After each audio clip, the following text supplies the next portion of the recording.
Atau yang merasa suaminya kok sekarangnya kurang gairah ya, suamiku sepertinya malas gitu ya kalau kalau mau mendekati aku. Atau yang merasa kurang berstamina misalkan suaminya. Atau bahkan ada sebagian orang yang sangat ingin mendapatkan sekali momongan, tetapi sayang sekali sang suami mengeluarkan air nutfahnya itu sering encer. Nah, maka itu kan adalah salah satu kondisi yang sangat tidak diharapkan bagi pasangan suami istri tersebut. Dan Teteh tuh yakin banget, apalagi bagi seorang suami sangat tidak mengharapkan sekali seperti itu ya, karena merasa apa ya? Karena kalau laki-laki itu merasa harga dirinya tuh merasa gimana gitu ya, kalau sudah tidak bisa memuaskan pasangannya.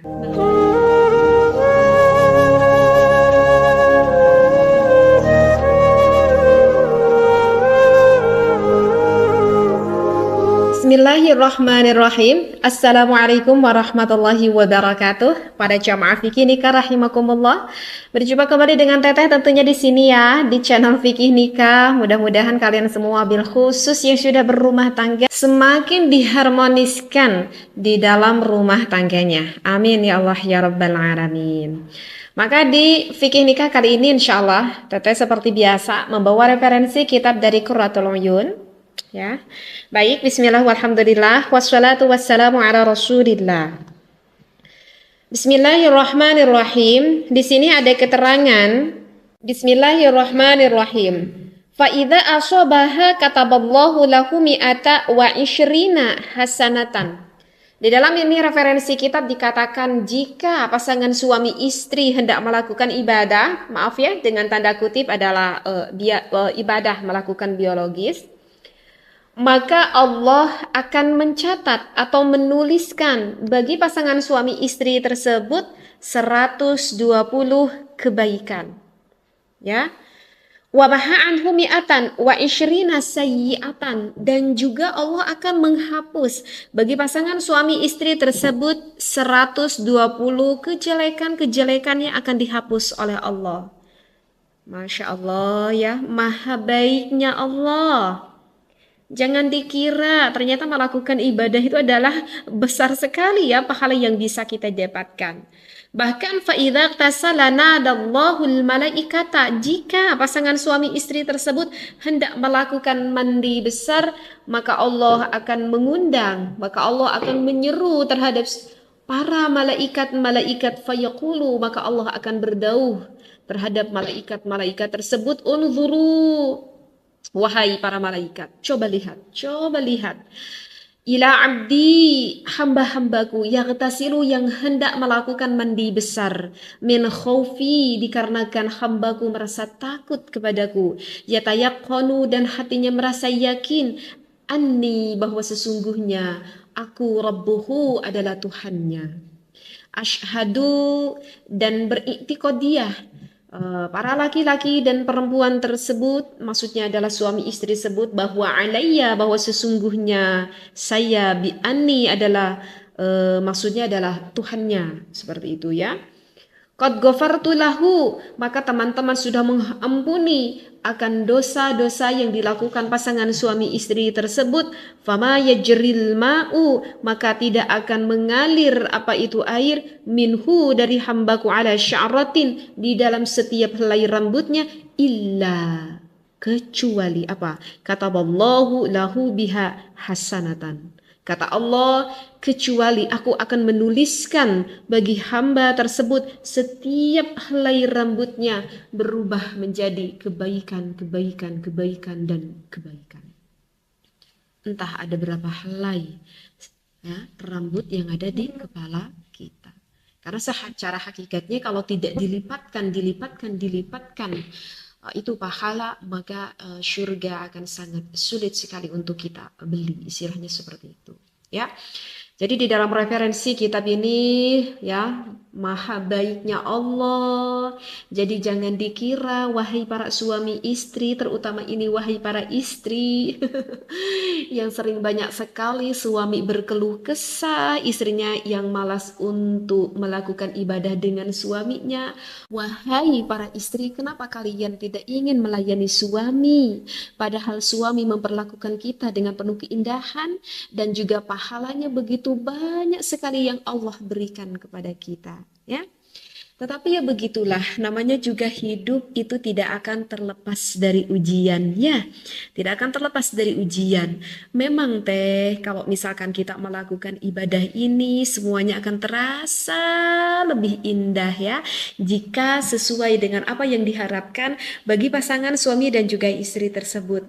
Tapi nih teh gimana ya, misalkan bagi sebagian orang, mungkin salah satu contohnya bagi seorang suami ya, yang ini terbalik, yang berkeluh kesah adalah istrinya, bukan suaminya. Kenapa? Karena istrinya berkeluh kesah seperti ini. Ya habis gimana dong teh?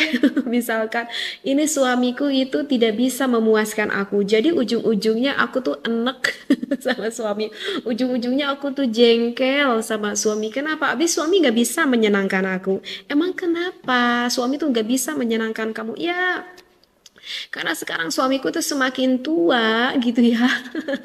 Jadi misalkan ya, maaf ya, misalkan kok sekarang suamiku tuh cepat keluar baru beberapa menit aja gitu, atau misalkan dengan kondisi suamiku tuh sekarang susah bangunnya gitu ya teh ya, udah bisa bangun kadang suka tidur lagi gitu di tengah jalan.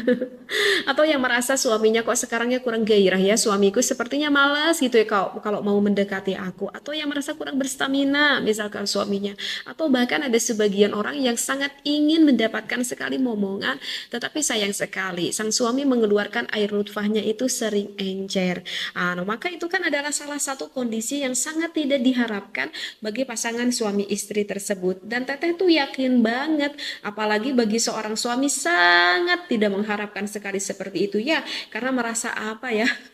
Karena kalau laki-laki itu merasa harga dirinya tuh merasa gimana gitu ya, kalau sudah tidak bisa memuaskan pasangannya. Nah, salah satu contoh kan yang barusan Teteh sampaikan, misalkan seperti laki-laki itu yang cepat keluar. Nah, itu penyebabnya tuh dikarenakan apa aja gitu Teh? Kenapa suamiku sekarang tuh cepat keluar? Nah, begini para istri, kenapa salah satu contoh kalau misalkan sang suaminya tuh cepat keluar, atau misalkan susah gitu ya kalau apa itu bangunnya. Itu sebetulnya kita harus cek baik itu secara psikis gitu ya, psikis ataupun secara fisik tubuh laki-laki atau tubuh suami kita tersebut seperti itu. Karena itu biasanya dipengaruhi sistem sarafnya yang sudah terganggu gitu di dalam tubuhnya, dan juga pengaliran darahnya dalam tubuhnya itu sudah mulai tidak lancar gitu ya. Nah, makanya mendapati keluhan-keluhan seperti itu. Itu sebetulnya penyebabnya banyak banget ya. Bisa juga dikarenakan stres, ataupun misalkan depresi yang kepanjangan, atau tekanan yang begitu berat, atau insomnia, atau misalkan dikarenakan juga dikarenakan penyakit-penyakit tertentu seperti yang diabetes gitu ya, yang hipertensi, yang kolesterol, yang jantung atau kardio, dan juga penyebab penyakit-penyakit berat lainnya. Bisa juga dikarenakan bertambahnya usia sehingga stamina semakin ngedrop. Bisa juga itu terjadi dikarenakan hormon testosteron pada seorang suami itu semakin menurun sehingga hormon yang lainnya pun ikut tidak seimbang. Atau bahkan bisa juga terjadi dikarenakan penggunaan obat-obat yang sifatnya kimiawi dengan jangka panjang seperti itu. Nah, itu adalah penyebab-penyebab kenapa suami kita mengalami hal seperti itu. Nah, oke nih, ini Teteh mau lebih spesifik sedikit gitu ya, ngebahas tentang diabetes yang bisa mengakibatkan seorang suami itu mendapati kendala seperti itu. Jadi benar nih Teh, kalau diabetes itu bisa menyebabkan suami kita itu mengalami disfungsi ereksi. Iya, betul. Diabetes itu bisa menyebabkan disfungsi ereksi, ataupun bisa juga menjadi ED gitu ya, bisa juga susah untuk bangunnya seperti itu. Nah, itu semuanya itu dikarenakan apa? Itu semuanya terjadi dikarenakan adanya perubahan di dalam tubuhnya yang menyebabkan terjadi gangguan terhadap saraf dan juga pembuluh darahnya bagi penderita yang diabetes tersebut. Tinggi kadar gula di dalam tubuhnya itu sangat mengganggu sekali atau dapat merusak akan pembuluh darah yang ada di dalam tubuhnya. Jadi istilahnya fungsi alami pembuluh darah dalam tubuhnya itu akhirnya terganggu lah, istilahnya seperti itu. Sehingga bagi orang yang diabetes itu sulit gitu kalau misalkan pengen maksimal. Nah, ini perlu diketahui juga ya, ini sebagai apa ya, anggap aja ini sebagai tambahan wawasan gitu ya bagi kita. Harus kita ketahui bahwa kalau area milik sang laki-laki, maaf ya, Mr. P milik sang laki-laki, itu kan bukan otot, itu kan bukan tulang gitu. Lalu lantas kenapa nih milik sang laki-laki itu bisa apa ya, bisa tegak paripurna gitu ya?